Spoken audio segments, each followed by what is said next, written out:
everyone, my name's Latoya. Welcome to my crafty space and welcome to day 3 in my Christmas card series. I absolutely love Christmas. It is a fantastic holiday slash season. I love the snow. I love the music. It's amazing. I love making cards for it. That is actually a recent thing, like as in the last 10 or 15 years. So I'm going to share my makes with you guys starting now all the way up to Christmas. Super stoked. Let's just get into the card, shall we? Ta-da! Okay, still nothing fancy at all to reveal to you guys yet. But this is one of, okay, I'm gonna be honest, I absolutely love almost all of the cards that I made. I think only 1 or 2 I'm not in love with, but as I work on creating and go through my process, which I mentioned in my last video, which is me working on a card until I'm forced to come to a stopping point because I'm mentally blocked. I just take the project, I put it away in an envelope, and then I clear my desk and I start working on something else. So personally for me, that's what's been working best, because then I come back to that project and I have new thoughts and new mojo and energy, and yeah, things are great. All right, so just a heads up, if you follow me solely for cards made with Stampin' Up! Product, this is not one of those videos. So I purchase all of my product from Stampin' Up! And other companies. And I love curating my area and purchasing stamp sets that fall in line with things that I love personally. Yeah, my stamp collection is super heavily curated, and actually need to do an updated video for you guys because I think there might be 1 or 2 things I need to destash. So yeah, that could be a video. If you only are here for Stampin' Up, there's no Stampin' Up! Product on this card, I don't think. So check back next time, because like I said, I'm trying to catch up and I'm doing the 2 cards per month. So I do have some other Christmas cards that have only Stampin' Up! Goodies on them. All right, now onto this awesomeness. So can we talk about this in particular, how amazing this cupcake looks? You guys, I am so tickled by how I colored this and how adorable it is. And it's just, it makes me so happy. So side note, I did masking on this cupcake. There was no peppermint on it. I actually put that there. I'm sorry, I just want to revel in how awesome this is. Let me get all of the products that I used to make this card. All right, you guys, these are all the items that I used to create this card here. Now I'm just going to go through each element and then we're going to assemble. So I did not, well, let me start off with, I love making A2 size cards. That is pretty much my standard card base. I don't think I've ever changed it actually. So if you guys are on my channel, you always see A2. So that's what this is here. Now, when I get ready to create a card, I normally have a jumping off point. Either a theme, which in this case was Christmas, or a layout. Now, I did not have a layout for this card. I just know I wanted to make a Christmas card, and then I actually had a product in mind that I wanted to use. For this card, it was actually this background here, and that's why I actually affixed it. And that is this here. This is the fancy diagonal stripe background, and this is, I think it's called a faceplate for some reason. It's just eluding me, but this is a standalone die. I never used this, and I think I got it within the last year actually, so I wanted to make sure I gave it some use. And just seeing this in red with the white background immediately just made me hearken Christmas, and I think it's fantastic.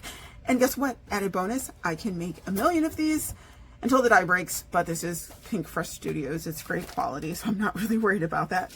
I can just recreate, and recreate. This is why I love evergreen items. All right, so I use that to make the background, and then from there, let's see, we're gonna make a pile. Let's make a pile to the right, because I tend to shift everything to the right.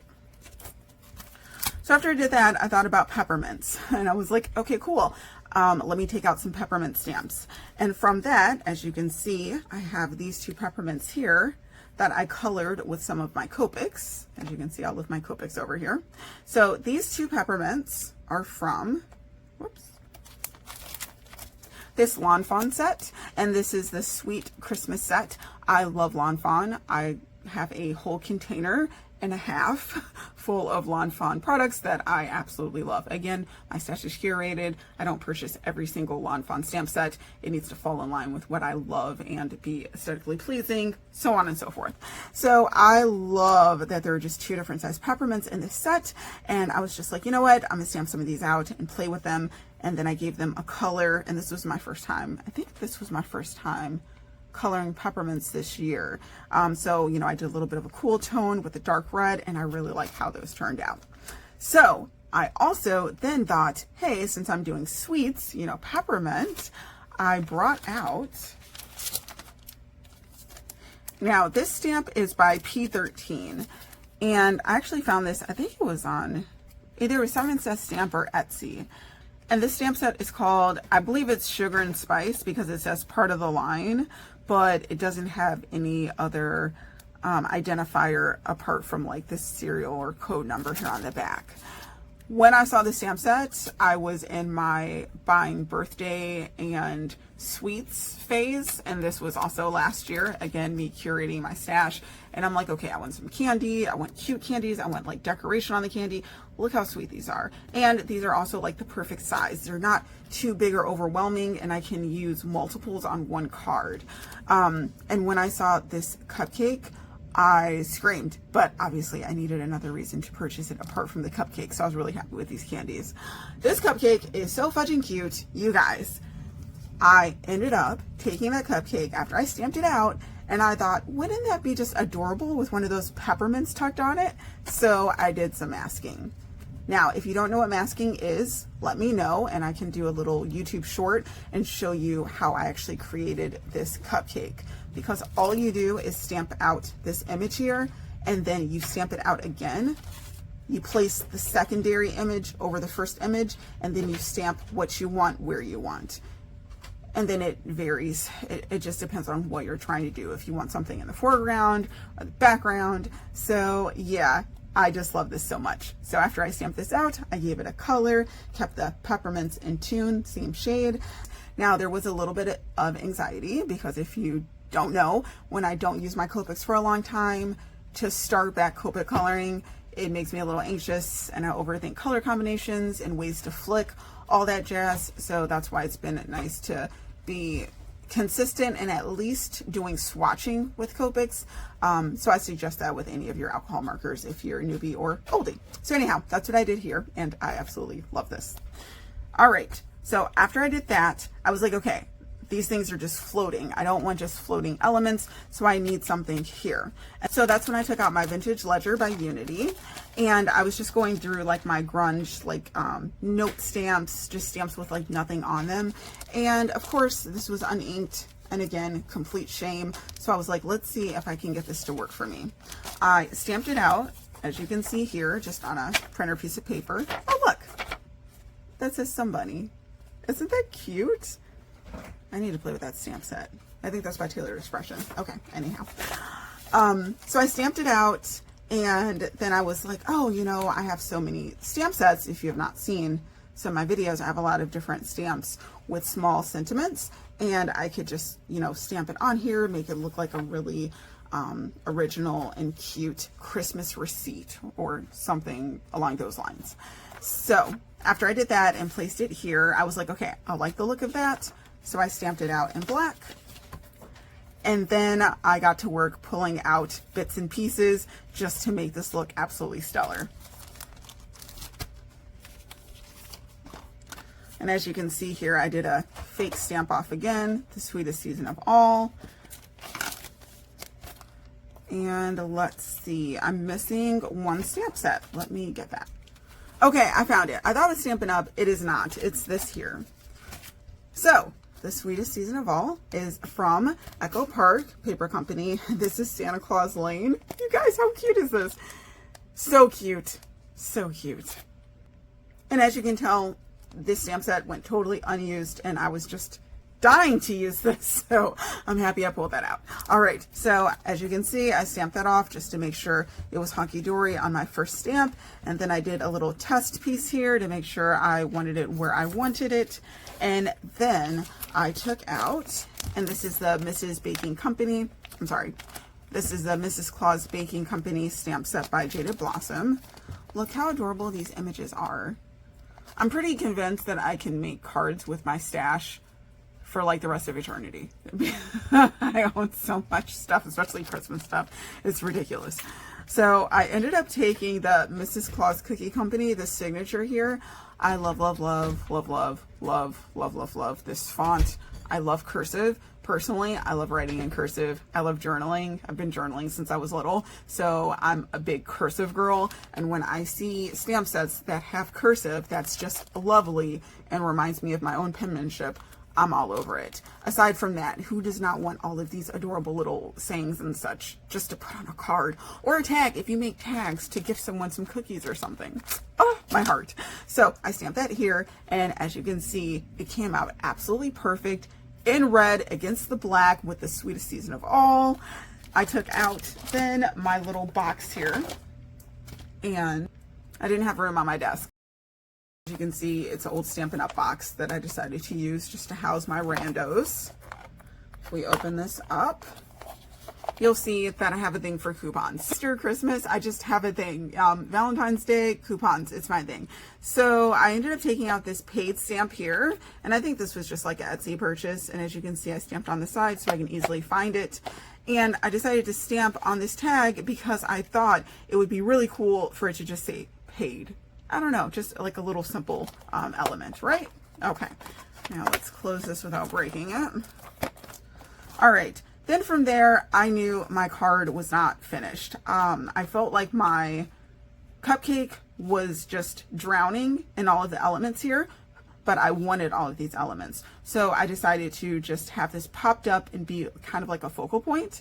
So then I took a die cut, just a circle die, and this was originally what I did. I took the die and then I did some ink blending with my Tailored Expression brush. I blended originally in Real Red, and it came out so light, it looks like a bubblegum color almost. So when I went to put it on, I didn't like how pink it looked. It reminded me of Valentine's Day, and that's not really what I was going for. So I remembered that I own a ton of, Distress Oxides, and here's my one container. So this is how I store my Tim Holtz Distress Oxides in these containers, and then I have a little piece of tape here with what colors are inside. So my red and pink, that's what I have. So I remembered that I have this Lumberjack Plaid, and this is, I believe, the newest red. And I will admit, I do own all of the Distress Oxide colors. So I thought to myself, okay, let me go ahead and give this a whirl, because this is going to be deeper than my dye ink, and that's why I've decided to, invest in Distress Oxides. So this was just me using the Lumberjack, and look how deep that is. Now, don't get me wrong, I'm fine with Stampin' Up! Dye inks. They're great, but there's a place for everything. And for ink blending, for this, my Distress Oxide just gave me that depth that I needed. And look at that. My Copic coloring still pops against it. My cupcake pops. I really, really, really love that. And that right there just finished my card. When I thought I was actually done with my card, I decided to stamp the plaid again. Should I edit that out, or should I leave it in? I decided to stamp paid again, and I threw that in, and I think I'm just gonna have this one on top of the other one, just because sometimes I used to be a waitress like years and years and years ago, but when I was a waitress, sometimes the stamper wouldn't stamp the first time, so I would just double stamp it. So that just kind of, is a nod to me being a waitress. So after looking at my card with all my elements together, I was just like, okay, I'm missing one thing, because I did this in red here and this here in red, and then I also had the red plaid. I knew I needed a sentiment that was smaller than this in black, just I don't know, just to help even things out a bit. So I found the word Christmas, just a really small cursive print, and I went ahead and stamped that right there, and I'm happy with it. It's a little faded, a little smushed, and I don't know where that stamp set is actually right this second, and my husband's also like looking at me. So if you guys are curious, just ask. I'll put it in the description box when I find it. But I'm gonna go ahead and put this card together.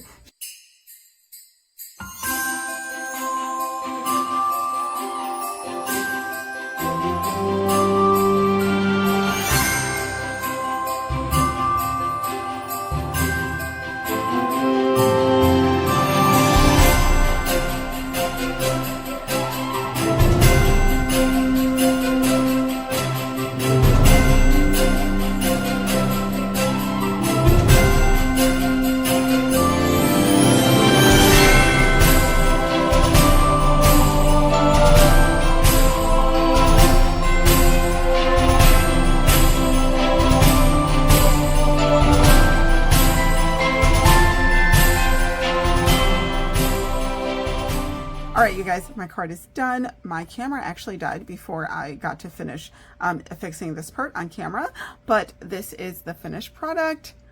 I love it so much. Hopefully you guys do too, or hope you're inspired in some way by it. It's look like a mashup of different things, but I am just so happy with using my items, and I really like how everything just came together. This is the sweetest treats card I've made so far. It's so corny. Actually, I'm joking because I really, really love my gingerbread also. Every card's different. I'm just tickled with all of them. So anyhow, again, hope you guys like this. And for my last hint for my giveaway, and this is for $50, and it's going to be towards either Stampin' Up! Or Simon Says Stamp, so you get to pick one. The last hint is, it's a Marshmallow World. I know, right? Really corny, but it's literally, apart from, you know, Run Run Rudolph, it's like my favorite Christmas song. Baby It's Cold Outside is like number 3, number 2, number 3. But yeah, so hopefully you guys remember that. My next video is going to be the giveaway post, so I hope y'all are excited for that. And thank you for being a subby if you are a subby, and if you are not, please subscribe to my channel if you are liking videos and such. Yeah, I just appreciate everyone being a part of my crafty community, and it's really cool to have that motivation and be a part of others sharing their talents and happiness with other people. So I will talk to you guys in the next video, and I hope you all do something crafty that makes you happy. Talk to you soon. Okay? Bye.